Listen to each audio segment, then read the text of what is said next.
Route 21 took my car. I am still inside the mountain. I still remember the exact hum of the tires against the asphalt when the asphalt stopped making sense. It was 2 in the morning on Route 21. The road cuts through the dark ridges of Fukuoka Prefecture, a winding strip of black ribbon surrounded by cedar trees that seemed to crowd the sky. I was driving alone. The air conditioning in my car was broken, so I had the windows rolled down. The mountain air was thick and heavy, smelling of wet earth and dying pine. I was looking for the old Inanaki Tunnel. Everyone in the prefecture knows the stories.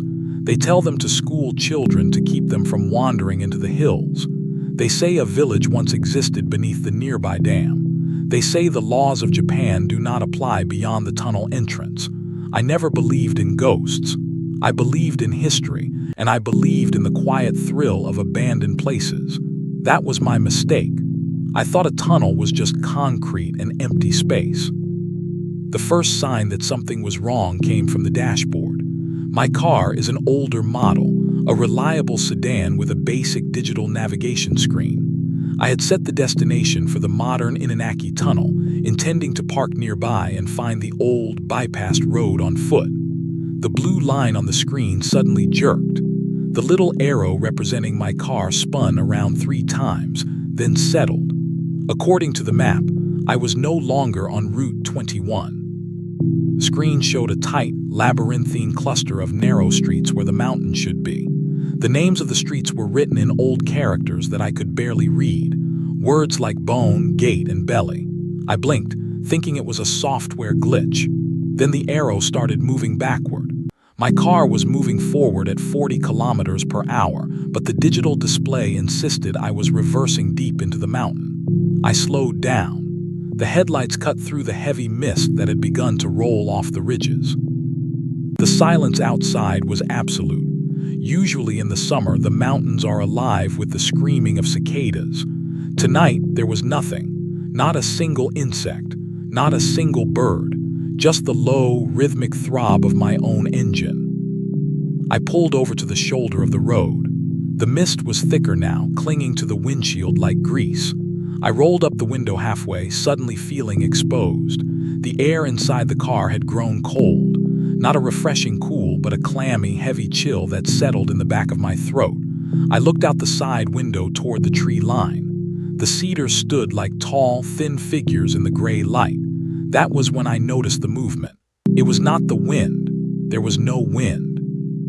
The branches were completely still, but the trunks of the trees were vibrating. They were shaking with a fine, rapid tremor, like a person shivering from intense fear or freezing cold.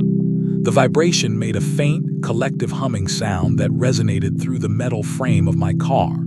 It felt like a small, continuous earthquake, localized entirely within the wood of the trees. I reached for the gear shift to turn the car around. My hand froze. Just 20 meters ahead, half hidden by the shifting mist, a car was parked on the grass. It was an old white hatchback, the paint faded and covered in green moss. The tires were completely flat, sunk deep into the soft mud. The driver's side door was wide open, swinging gently on its hinges with a slow, heavy creak. I turned on my high beams. The bright white light flooded the interior of the abandoned hatchback. The seats were shredded, the fabric hanging in long, pale ribbons. But it was the dashboard that made my skin prickle. The small digital clock on the dashboard was lit up. It was glowing with a bright, harsh green light. The numbers were spinning. They were counting down backward, faster than the seconds could tick. 3, 2, 1, 0, then flashing furiously before resetting to a random hour and doing it again. The car had clearly been abandoned for a decade, yet the battery was alive, and time was running backward inside it. I should have shifted into reverse. I should have backed down the winding mountain road until I hit the bright neon safety of a convenience store. But paranoia does strange things to the mind. It makes you want to validate what you are seeing. It makes you think that if you just look closer, you will find a logical explanation. I turned off the engine. The sudden absence of the motor's rumble felt like a physical weight dropping onto my chest. I opened my car door and stepped out into the night. The gravel crunched under my boots. The sound was incredibly loud in the dead silence. The air smelled different here. The scent of pine was gone. It smelled like wet copper, like an old iron pipe that had been sitting in stagnant water for 50 years. I walked past the moss-covered hatchback. I did not look inside again. I kept my eyes fixed on the narrow, overgrown path that branched off from the main road. This was the old mountain pass. The path was choked with weeds and fallen branches, but I could see the dark, arched outline of the tunnel entrance in the distance. The old Inanaki Tunnel. It was blocked off by large, heavy concrete blocks stacked 3 levels high to prevent vehicles and pedestrians from entering. The concrete was stained with black mold and decades of graffiti. Most of it was standard teenage vandalism. Names, dates, warnings written in red spray paint. But as I drew closer, drawing my flashlight from my pocket and shining the beam onto the barrier, the details became clearer. The graffiti near the top was normal paint, but the markings near the bottom, right at eye level, were different. They were not painted. They were gouged into the hard concrete, deep, ragged furrows that had been scraped into the stone by something small and sharp. I leaned in, the beam of my flashlight shaking slightly. The gouges formed letters. They were names. I recognized one of them. It was the name of a university student who had gone missing from Fukuoka City 3 weeks ago. The news had been all over the television. What made my breath catch in my throat was the condition of the stone. The name was carved deep, and inside the freshly cut grooves, thick, dark green moss was already growing. The moss looked ancient, dry, and rooted deep into the mineral. It takes years for moss to grow like that. The student had been missing for 21 days, but his name looked like it had been etched into the concrete before I was even born. A sudden sharp click echoed from inside the tunnel. I jumped, my heart hammering against my ribs. It sounded like a small pebble dropping onto wet stone from a great height. I held my breath, listening. The sound did not repeat. I stepped closer to the barrier. There was a gap between the top row of concrete blocks and the curved ceiling of the tunnel entrance. It was just wide enough for a person to crawl through if they were determined. I told myself I just wanted to look over the edge. I climbed onto the first row of blocks, the rough concrete scraping against my palms. The stone was ice cold. It felt like touching a block of frozen river water. I hauled myself up and peered into the darkness beyond the barrier. The flashlight beam stabbed into the interior of the tunnel. The air that rushed out to meet my face was foul. It was freezing cold, and it carried the distinct, suffocating smell of burning hair. The tunnel walls were dripping wet. Water ran down the curved brickwork in long, silent streams, but the water did not sound like it was dripping. When I listened closely, the sound of the moisture hitting the floor had an irregular, broken rhythm. It did not go drip, drip, drip. It went tap, pause, tap, tap, pause. It sounded exactly like the footsteps of someone wearing leather-soled shoes, walking slowly away from me into the deep dark. My phone vibrated in my pocket. The sudden, intense buzzing against my thigh made me gasp, almost losing my grip on the concrete block. I scrambled back down to the ground, my boots hitting the dirt with a heavy thud. I pulled out my phone, my fingers slick with cold sweat. The screen showed a new text message. The sender column was blank. There was no phone number, no contact name. The message had just arrived, but the timestamp listed the date as October 14th, 1994. The message contained a single line of text, written in lowercase. It said, "Turn off the light, it can see the light through your skin." I stared at the screen. The light from the display illuminated my hands. They were pale, trembling violently. I looked up at the concrete barrier. The tunnel was silent again. The footsteps had stopped. I felt an overwhelming urge to turn off my flashlight, to plunge myself into the absolute blackness of the mountain pass. But the thought of not being able to see what was around me was even more terrifying. I kept the light on. I held it tightly, pressing the cold aluminum casing against my palm until it hurt. I decided to leave. The curiosity was gone, replaced by a raw animal panic that told me I had crossed a line I should never have approached. I turned my back on the old Inanaki tunnel and began to walk back toward my car. I walked quickly, my flashlight beam bouncing across the overgrown path. The mist had risen to my waist now, swirling around my legs like a cold, white fluid. I kept the beam focused on the path ahead, waiting to see the comforting shape of my sedan. I walked for 2 minutes, then 3. The path felt longer now, much longer than the short walk from the main road. I shone the light to the side, looking for the moss-covered white hatchback. It should have been right there. Instead, there were only the vibrating cedar trees, their thin trunks humming in the dark. I stopped. I raised the flashlight and aimed it straight ahead. The beam stretched into the fog, but it did not look right. The light was not traveling in a straight line. I watched, my eyes wide with disbelief, as the beam of my flashlight began to warp. The white cone of light bent slowly to the left, curving around thin air as if it were being pulled by a massive, invisible gravity. It curved toward the tree line, illuminating a patch of deep shadows between the trunks. In that curved light, I saw the water droplets. The mist around me was no longer falling. The tiny drops of moisture in the air were moving upward. They were rising slowly from the wet weeds, floating toward the dark canopy of the sky like reverse rain. I reached out a hand. A droplet hit the back of my knuckles, but it did not splash. It rolled upward toward my wrist, defying the earth beneath my feet. The air felt incredibly light, as if the atmospheric pressure had dropped to near zero in a matter of seconds. My ears popped, a sharp, painful click inside my skull. The copper smell grew stronger.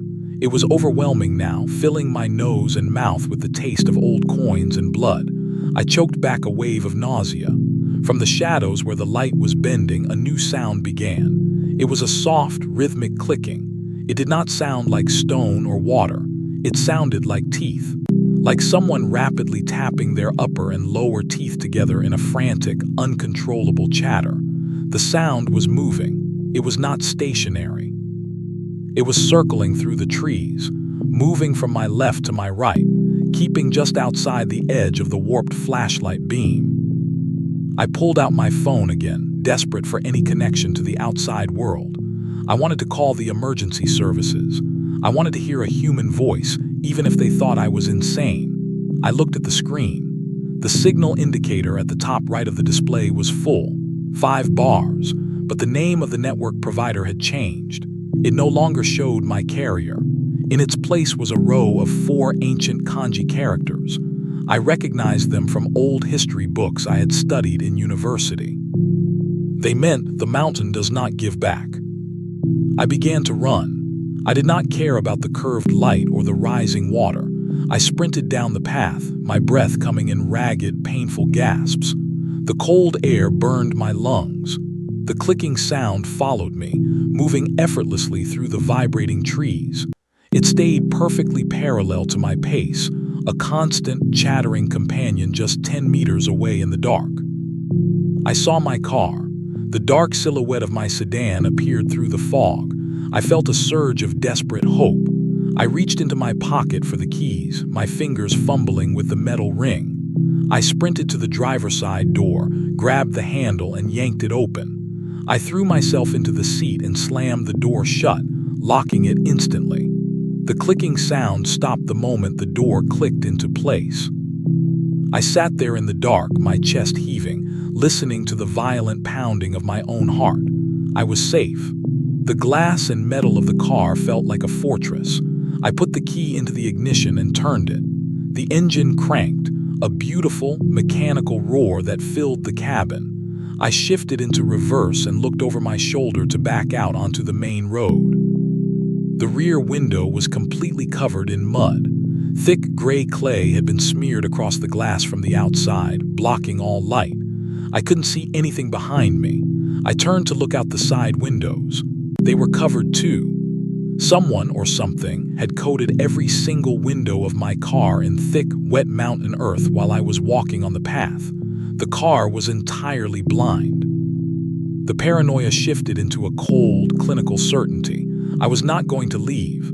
I looked down at the dashboard navigation screen. The blue line was gone. The screen was completely black except for a small, white text box in the center.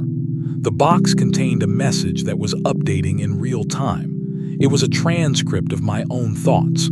It read, "I am not going to leave. I am trapped in the mountain." I gripped the steering wheel so hard my knuckles turned white.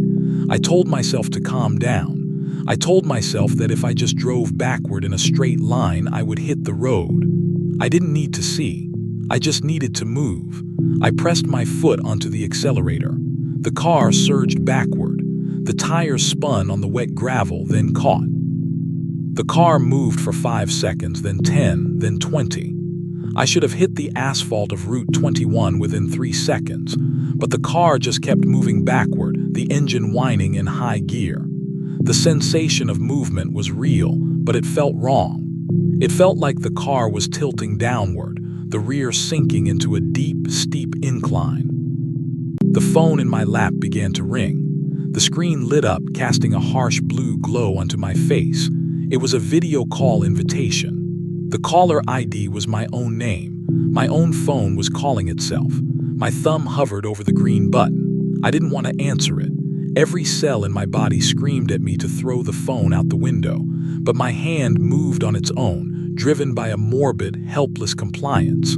I swiped the screen to accept the call. The video connected.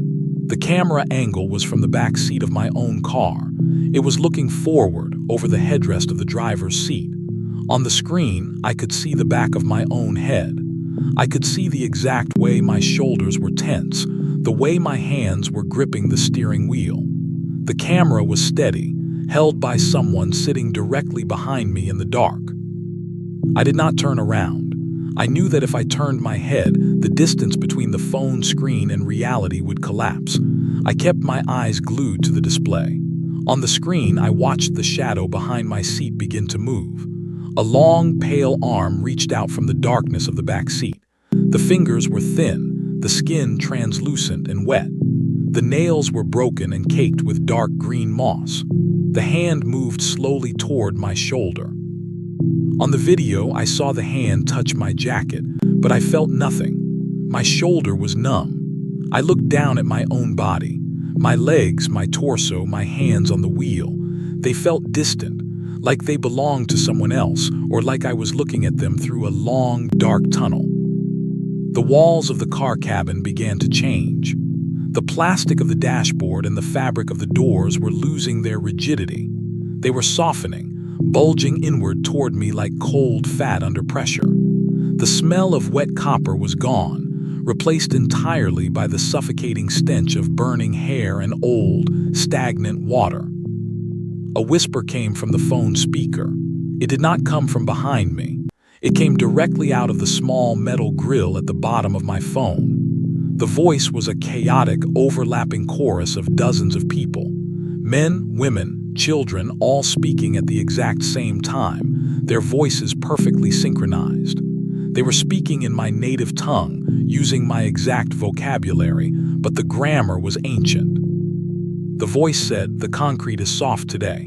It welcomes the new bone." I looked out the windshield. The mud that had been smeared across the glass was starting to clear, but not because it was washing away. It was being absorbed. The glass itself was turning into stone. The clear material was clouding over, hardening into a rough gray surface. I reached out a hand and touched the inside of the windshield. It was no longer smooth. It was cold, damp brick. I shifted the car into park. The engine died on its own, the sound fading into a wet, choking gurgle. The headlights flickered thrice and went out. The darkness that followed was absolute. It was a heavy, physical blackness that seemed to press into my eyes, forcing its way into my nose and mouth. I can still hear the clicking. It is no longer outside the car. It is inside my own mouth. My jaws are moving on their own, my teeth tapping together in a rapid, frantic rhythm that I cannot stop. Tap, pause, tap, tap, pause. It matches the rhythm of the water dripping on the roof. It matches the rhythm of the footsteps that are now walking slowly up the path from the back seat toward the front. My phone screen is the only light left in the world. The battery indicator says 1%. The video call is still active, but the screen has gone completely white. There are no more images, just a single line of text scrolling across the bottom of the screen over and over again. Beyond this point, the laws of the body do not apply. I can feel the moss growing under my fingernails now. It is cold. It is dry. It feels like old history, rooting itself deep into my skin, waiting for someone else to come down Route 21 with their windows rolled down, looking for a story to tell.